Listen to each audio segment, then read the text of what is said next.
history. Y'all should know about my girl 𝔂𝓸𝓾'𝓵. She was a fashion designer, and I bet you already know her designs. That's right, she designed the Playboy bunny costume. Like, Zelda also created the NAFAD, which supported black fashion designers. Dressing figures like Eartha Kitt and Dorothy Dandridge, her hip-hugging designs paved the way for red carpet dresses we see today. Oh, I'm sorry. Remember, Black history is your history. Fast Black History. Today we're meeting Percy Julian.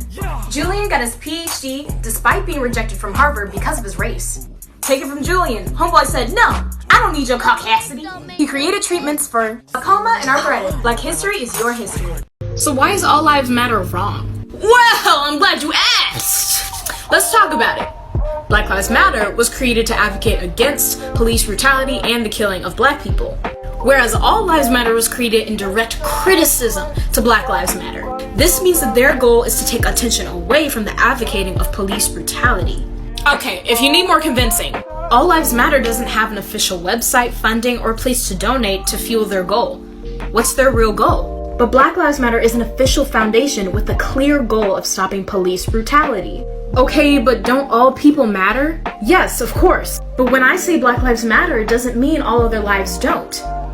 If I was trying to advocate for an endangered animal or species, you wouldn't go up to me and hold up a sign saying all animals matter, would you? Oh, okay, that makes sense. So next time you see BLM, support it. Fast Black History. I want to teach you all about the incomparable Cicely Tyson. Cicely Tyson was born to immigrant parents in New York, and as she got older, she got discovered by an ebony editor and had an influential career in modeling. Once Cicely started acting, she recognized the discrimination happening in Hollywood and how black people were only given roles of maids, servants, and inferior roles. So, Cicely was determined to play roles that only portrayed black women in a positive light, and because of that, she didn't receive consistent work. The world couldn't stop her. After playing the role of Miss Jane Pittman and the lead in Sounder, no one could deny her power. Hey, shh! Cicely Tyson went on to play many roles that portrayed black women in a positive light, and she carried this energy all throughout her work. Cicely Tyson's legacy set the tone for future innovators and is cemented forever. Rest in power, Miss Tyson. Black history is your history. This is George Washington Carver, and he invented peanut butter. I did not invent peanut butter! I bet that's the only thing you know me for. I'm hurt. Now wait a minute. George Washington Carver did so many other things. George Washington Carver was the first African-American man to graduate with a Bachelor of Science degree. Now you're probably asking, why peanuts? Carver used a special farming technique that resulted in, well, a lot of peanuts. The hell? With all these peanuts, George created milk out of peanuts, he created medicine out of them, soap, he even created Worcestershire sauce. Who eats this? Carver invented over 300 products using peanuts. Bruh. Carver even gave nutritional advice to Gandhi, and they even developed a little friendship. Hey, Gandhi! He didn't invent peanut butter, but his life was nuts. That was a terrible joke. It's too flat though. This is a history of police brutality. Wait, no. This is a history of black unity and perseverance. In the early 1900s, a lot of black African Americans moved north in what was called the Great Migration. The growth of black people fueled the fears of stereotypes and caused white people to assume criminal intent. This means that in cops' eyes, they were guilty till proven innocent. Brutality was mostly covered in black newspapers, so oftentimes it wasn't mainstream. So in response, the Black Panther Party policed the police and advocated to stop police brutality. So as Michael Brown, Breonna Taylor, Ahmaud Arbery, Trayvon Martin, and countless others rest, the Black Lives Matter movement will continue to fight against hate, racism, and murder. If you walk away having heard nothing, walk away with this. Our voices can't be silenced. We have history and unity to push us forward. And we will win. Fast Black History. This iconic woman is Ella Fitzgerald. Ella was a phenomenally influential singer. But before that, Ella had a troubled childhood with financial problems and separated parents. But did Ella give up her dreams? No, sis! Ella went to the Apollo Theater and auditioned at their amateur night. Can y'all hear me good? You know, I wonder if they liked her. I won first prize that night. What you think? From this, Ella's career soared, leading her to become the first African-American woman to win a Grammy. And that's on Black Girl Magic. Often calling her the First Lady of Song, Ella Fitzgerald sold 40 million albums. 40 million! And do I even have to name who she paved the way for? Would you please get out? I can't even compare. I'm sorry for trying. I can't even compare. Keep rising, y'all. And Black history is your history. Hey kid, can you tell me who made these films? Oh, I know. It was that one brother. Alright. You're taking too long. It was Spike Lee, and here's why his work is dope. Spike wasn't afraid to show the Black perspective in his films boldly. And not only this, Spike Lee's experimental angles and methods made his films visually stunning as well as impactful. Have you seen this shot in films? It's called the double dolly shot, and it was invented by Mr. Spike Lee. And to make matters more impressive, my man not only wrote, produced, and directed his films, he had a starring role in them too. How you gonna make a film and then star in it? Only Spike Lee. But as always, there's a catch. After creating 35 films and most of them becoming classics and masterpieces, my guy didn't win an Oscar until 2019. The audacity! Either way, Spike Lee made a name for himself without the need of validation from mainstream platforms. Spike Lee's unapologetic display of Black culture walked so the directors we see today could run. Black history is your history. Black history! Wait. Y'all ain't supposed to see that yet. But let me tell you something quick about MLK. Our man skipped 2 grades in high school and went to college at the age of 15. He also won a Grammy for Best Spoken Word in 1971. Did y'all know that? Because I didn't. MLK won a Grammy. There are over 900 streets named after Martin, globally. You can't tell me this man does not have street cred. And you know this song that's playing right now? Stevie Wonder wrote it to push Congress to make MLK's birthday a national holiday. And after touring with the song, Stevie got 6 million signatures in favor of the holiday for MLK. That's crazy! Today we honor Martin for all of the work he did for social justice. And for how cool this brother was. Like, hey sis, tell you a story. Oh, I will. Y'all comfortable? Let's go. I played piano at an early age, but I battled racism too. At 12, I had a piano recital, but they wouldn't let my parents in the front because they were Black, so I refused to play. After attending Juilliard, I sang my first hit, I Love You, Porgy.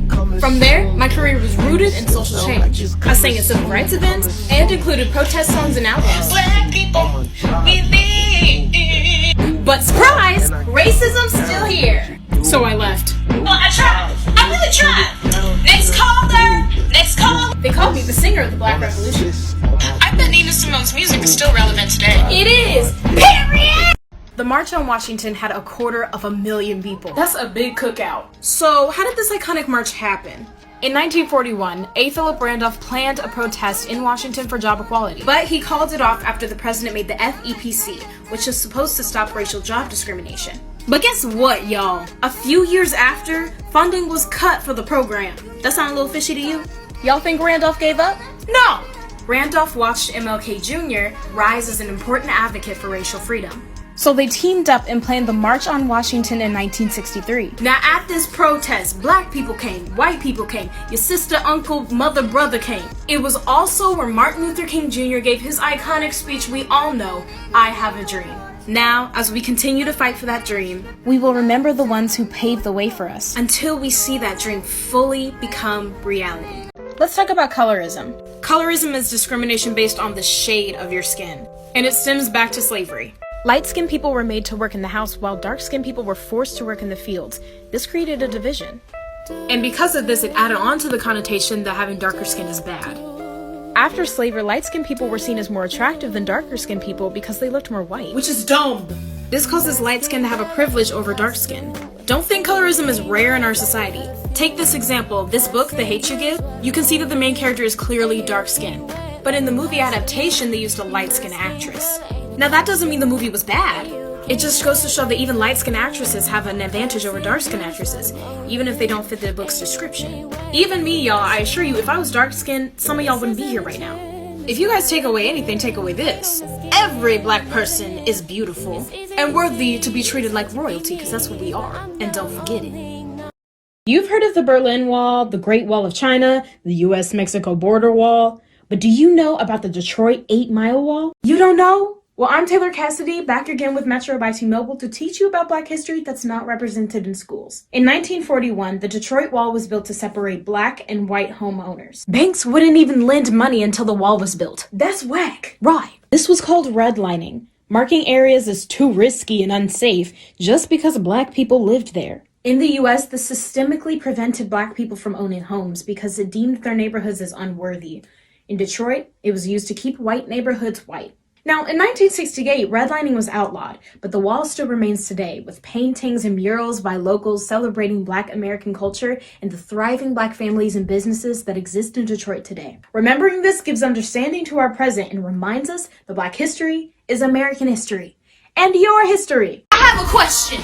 Where'd the do-rag come from? I can teach you that. Do-rags originated in the Harlem Renaissance to protect hairstyles. But let's go deeper. Their origin stems back to the 19th century, when slaves had to use cloths to hold their hair back. But in the 1960s, something happened to spark pride in it. After the Black Power movement, it became a style statement. The do-rag was a capsule item in the 90s, popularizing the beauty of Black culture. My guy looks fresh. Now, the do-rag is not only used for practical reasons, but for style too. Look how beautiful we are. So that's where it came from. Remember your roots. This woman was so cool. You want to know why? I'm Taylor Cassidy with Puma, and today you're learning about Ida B. Wells. Ida was a journalist, but not just any journalist. She used her voice and exposed violence against the Black community. But not only that, she advocated for women's rights. Ida created the Alpha Suffrage Club and even traveled to D.C. for the National Suffrage Parade. But when she got there, they said she had to march in the back. But it's okay, y'all. Ida didn't play.